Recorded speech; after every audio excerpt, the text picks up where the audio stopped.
valence shell electron pair repulsion theory. So we all know what a valence shell is. It's the outermost shell. And we now have been dealing with electron pairs, because as electrons fill orbitals, right, 2 electrons fit in each orbital. So we have electron pairs. Sometimes they go into making bonds, and sometimes they're just lone pair electrons sitting around either a terminal or a central atom. Okay? Now, molecules aren't two-dimensional like we've been drawing them with our Lewis structures. Right? Our Lewis structures, we draw two-dimensional kind of pieces.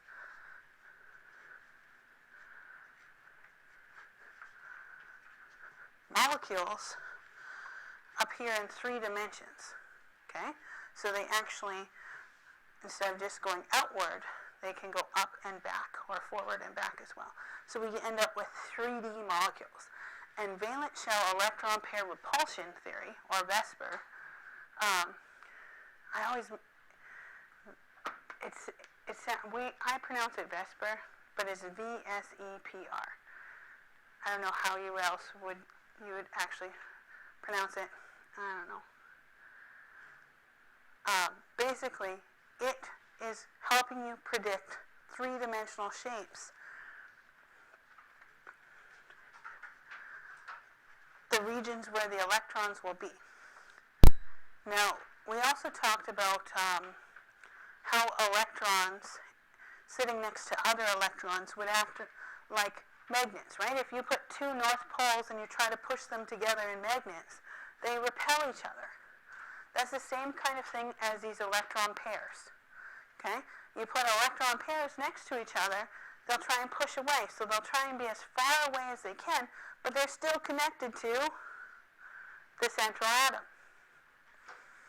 Okay?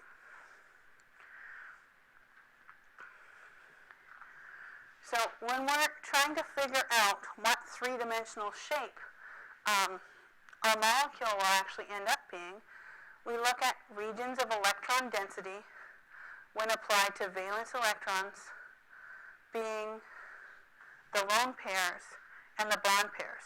The regions of electron density when applied to the valence electrons that are the lone pairs and bond pairs.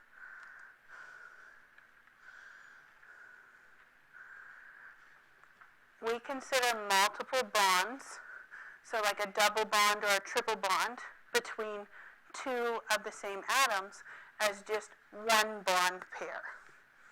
Okay? Now to figure out the 3D shapes,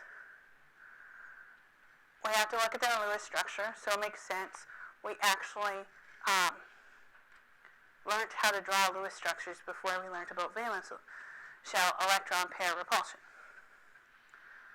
We count the number of lone pairs and bond pairs on the central atom, and then we obtain the general shape from the table below or the table in your textbook. And the shape gets altered for repulsion between the lone pairs. So I'm just going to give you a moment here to finish writing these, and then we're going to look at the tables of the different kinds of shapes, and we're going to get right into it and see if we can't calculate some of this stuff. Okay?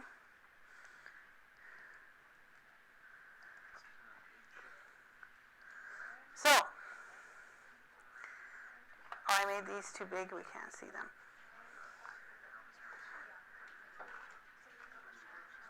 So,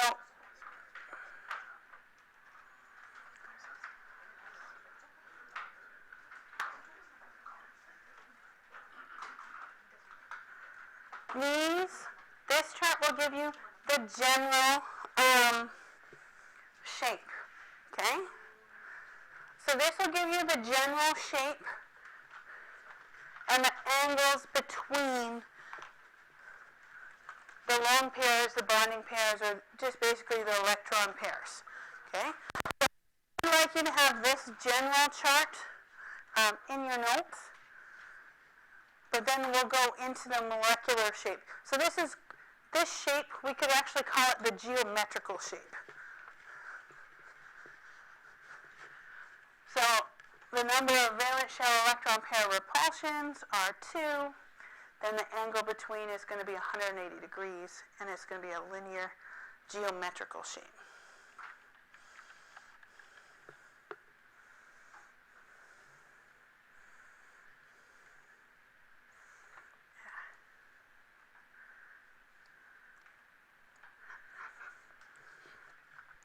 If you have 3 electron pairs or valence shell electron pairs, the angle is going to be 120, and it's going to be a trigonal planar. So it's still going to be in 2 dimensions. Okay, so both 2 valence shell electron pair repulsion electron pairs will give you a 2-dimensional linear molecule, as well as 3 will give you a 2-dimensional, because it'll go on one plane in trigonal planar.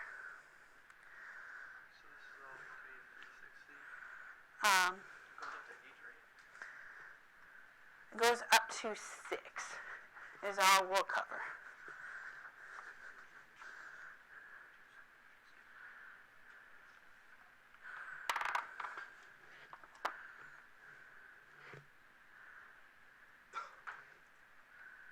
Now, if you have 4, you're going to form a tetrahedral. And so that's when we start getting into definitely 3 dimensions. And every single bond angle will be 109.5.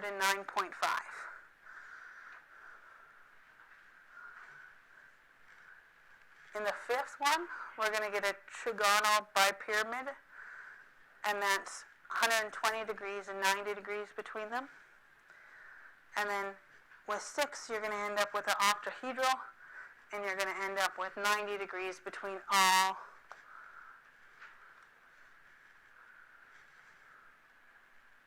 things.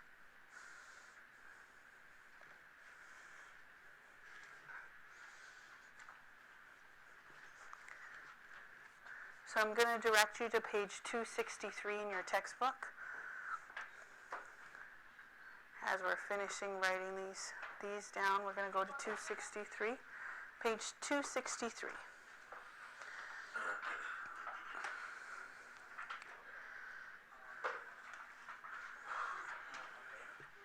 Page 263 you're going to go to.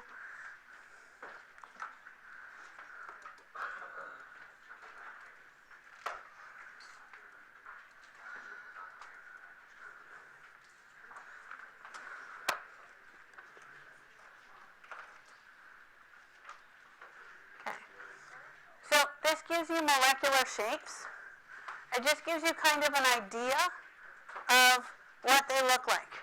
So we have the linear one, and I just want to point out this hybrid orbitals. Okay, remember S's and P's, right? And D's. Those are the specific type of orbitals. Remember, 2 electrons fit in each orbital. How many electrons are in a bond? 2, right? So just the same amount as in orbitals, okay? So you'll notice in the one that has 2 bonds, the hybrid orbitals will say sp, so 1s, 1p. And the one that has 3 bonds, the hybrid orbital will say sp2, 1s, 2p orbitals. And as we carry on down, the one that has the 4 bonds, right here, the one that has the 4 bonds, we can see the tetrahedral shape is more 3D, right? Definitely 3D. And it has 4, so it contains an S and 3p orbitals. And if we carry down further into this trigonal bipyramid, we're skipping over the bent thing. We'll talk about that in just a little bit. You'll see that trigonal means a triangle outwards, right? And then one straight up and one straight down. So you end up with a pyramid on the top and a pyramid on the bottom if you were going to connect lines in here, right? If you were going to connect the lines in here, you'd end up with a pyramid on the top and a pyramid on the bottom. And it's basically a trigonal bipyramid. Bi meaning two, a pyramid on the top and a pyramid on the bottom. It's hard to see when they are just on the pictures, right? But it's like playing connect the dots. The last one, it has 5 bonds around this trigonal bipyramid. So what we do is 1s, 3 p's, and then we ran out of p orbitals, so we're jumping into 1d to give you 5 orbitals there. The last one that we will deal with are octahedrals. Octahedrals, 6 bonds, so 1s, 3 p's, and 2 d's. So you'll notice that the hybrid orbital, so if they're asking what are the orbitals involved, it depends on how many bonds or how many lone pairs are connected to that thing. Okay? And then if there's only 4 bonds, lone pairs, then you would call it an sp3.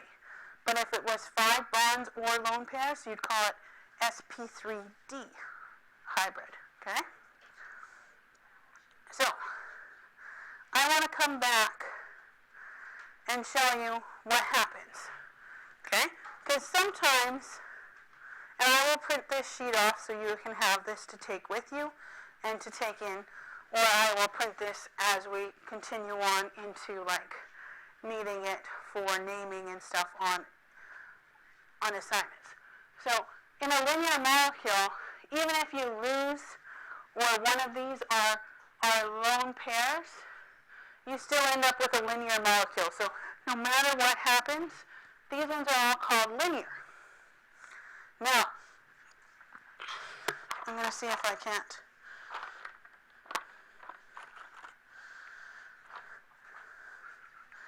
Now this, what I'm holding in my hands for the ones that are listening, you can't see this. This is a triangular one with 3 bonds, okay? Now if they're bonds, you can see them.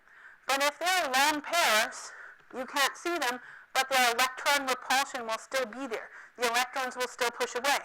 So if the electron pairs right here, you'll notice that it changes the molecular shape. It changes it so that it only has 2 bonds. And it's not a great photocopy here, but this is their picture of the electron pair, the lone electron pair that's not bonded. We don't actually physically see it in the molecular shape, okay? And so it turns out to be bent. I'm just going to quickly show them here. So if it was connected right there, you'll see that's that triangular shape. But if you actually take this away and it's the lone pair, you'll notice that the molecular shape turned into more of a bent kind of thing, right? We see that nice bend in them. Now, the tetrahedral has a nice shape to it. It just makes a 4-sided shape. But if you take them away and make lone pairs, or lone pairs are there, they're not actual bonds, it makes different shapes. So triangular, pyramidal, as well as angular or bent. So I'm just going to show you guys this one up on the screen so you can see that it changes the shapes. Okay? So if we look here, this is the tetrahedral. So you'll see that it's got a nice 4-sided shape in there. Okay, it's a tetrahedral. If we take away one, it becomes like this. They're not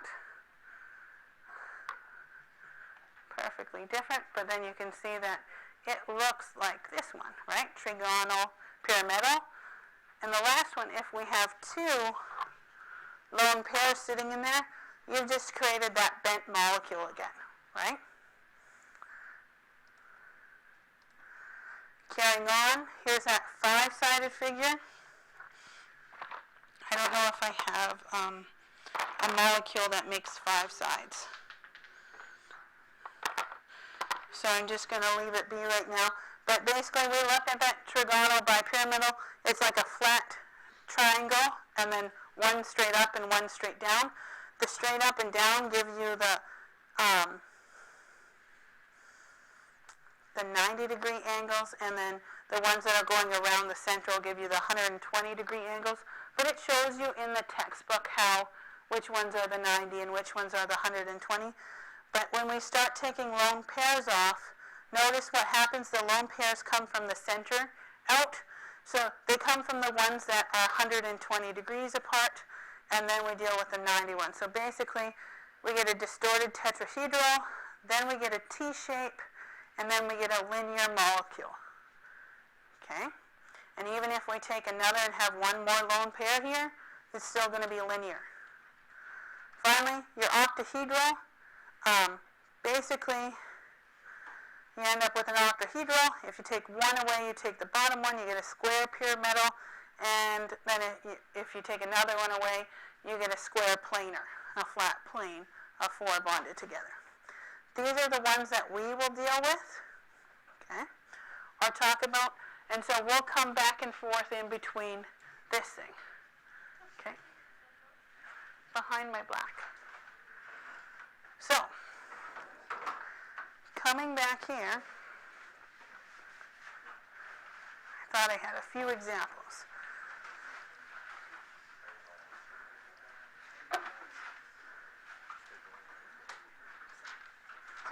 So let's try some molecules, okay? So which one do you want to try? CCl4. Okay? So we're going to go through one or two, and then I'm going to leave you guys to try on your own. CCl4. So the first step, what's our first step? Draw the Lewis diagram. So let's go through the Lewis diagram. Which one's the central atom? Carbon. Closer to the staircase end, it's listed first, right? Then we have to count valence electrons. How many in carbon? Plus, how many in chlorine? 7, and we times it by 4. 7 times 4 is 28, plus 4 more gives us 32 electrons. You'll notice I keep on getting smaller and smaller at how I write this, because eventually you should be able to count your electron pairs and just write down your bonding pair, or just write down the number of electrons. Divide by 2 means how many bonding pairs? 16 bonding pairs that we're dealing with, right? After that, what do we do next? Dry it. So we get carbon, bond chlorine, bond chlorine, bond chlorine, bond chlorine. Oh, good. We used 4 bonding pairs, so we're left with 12 bonding pairs or pairs of electrons. These will turn into lone pairs because they don't actually bond. We have 12, and we have 4 chlorines that each need 3 more. Perfect, right? So we actually just get a Lewis diagram that looks like this, because we ended up using all our 12, so we have none left. Is carbon happy in the center anyways? So we don't have to share any bonds or anything like that. That's it. So, that's step 1. What was step 2 in our notes? Count, what does it say? Count the number of lone pairs and bond pairs on it. Okay, so count the number of lone pairs or bonded pairs on the central atom. How many do we have? We have 4. Okay? So we have 4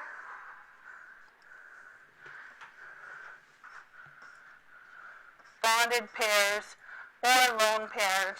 It really doesn't matter. What does that mean? What kind of shape do we have? Oh, we have a tetrahedral. You're right. Okay? So we could go right back to this one, 4, and we can read tetrahedral, or we could come to this one and look. Okay? So we have 4, that means a tetrahedral. A tetrahedral in shape. And sometimes they'll ask, what does the molecule actually look like? What's the molecular shape of it? So we have to take out the lone pairs. Were there any lone pairs in this case? No. So this geometrical shape is the same as its molecular shape. Okay? Geometrical shape is what it is with all the lone pairs and bonding pairs. The molecular shape is what is it when we take away those lone pairs. Okay? And the molecular shape are the ones that I showed you here. Okay? Then I will definitely give you a copy of these. So these names right here, these are the names of the molecular shape. Okay? So our molecular shape still has 4 bonded pairs. So both of our geometrical and molecular shape is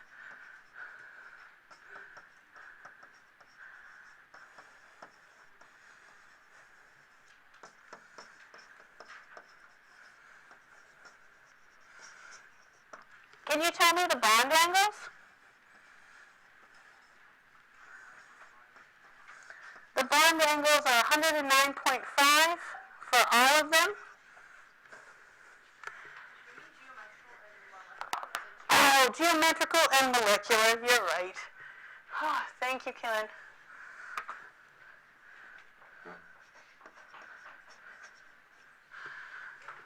The bond angles are 109. My last question would be, what would be the hybrid orbitals? What would be its hybrid orbitals? Okay, we always start at S. We had what, 4 bonds or 4 bonds or lone pairs. So we had an S, and then we have to use the P's. How many P's are there? There's 3, and that counts up to 4. 1 S, 3 P's, so our hybrid orbital says sp3.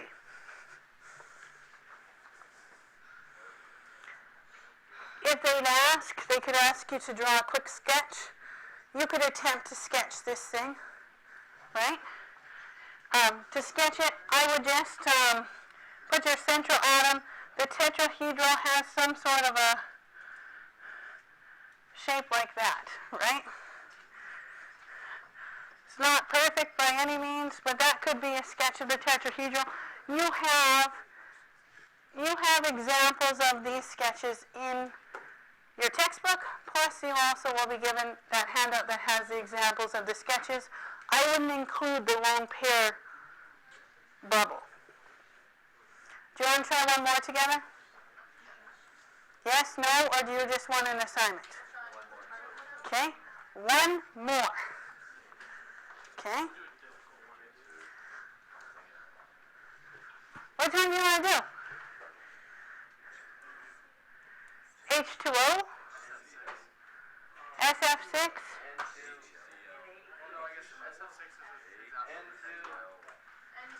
N2? Okay, so let's look at N2. Okay, so N2, central atom, and N, right? How many valence electrons? We have 5 times 2, so we have 10 10 valence electrons. How many bonding pairs? 5 bonding pairs or lone pairs that'll turn into. Then we start with an N bond end, so we're left with 4 so subtract 1 bonding pair, we're left with 4 bonding pairs. We try and bounce them around. Remember, we stay away from the central atom, so you pick whatever N is your central atom, and you draw 1, 2, 3, around that. That N's happy, but we still have 1 more bonding pair to put on.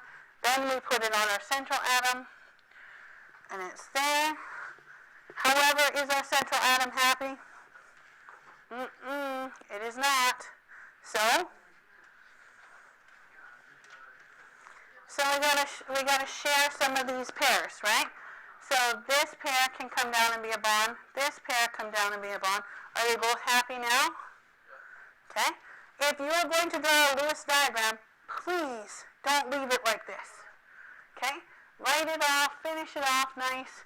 Draw it as N, triple bond N, lone pair here, lone pair here. That's your Lewis diagram. Okay? Now,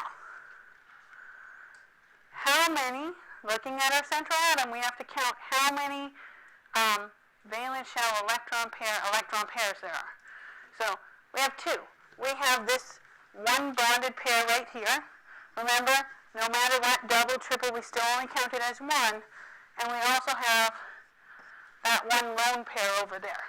Okay? So we have two bonded pairs, basically, or two electron pairs around our central pair. What does that really mean? It's linear.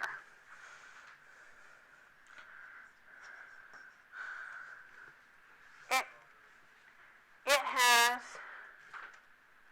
one bonded pair and one lone pair, right?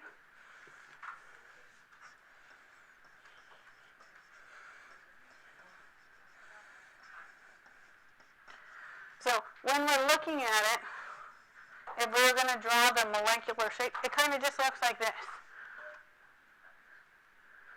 Some people will draw the three bonds in, right? So you have a triple bonded thing to that end. And then if you looked at our other diagram, it had like this valence shell electron pair out here. But that really is invisible when we're drawing it. And we still just have a linear shape. So both geometrical and molecular, we have a linear shape still. Okay? Sometimes you're not going to have the same geometrical and molecular shape. But this time we do. They're both linear. What's the angle degrees? Your angle degrees. 180. And what about your hybrid orbitals? S and a P. We have two. We have a lone pair and a bonding pair. So our hybrid orbital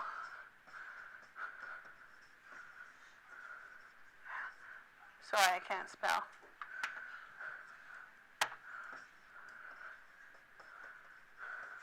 Is SP.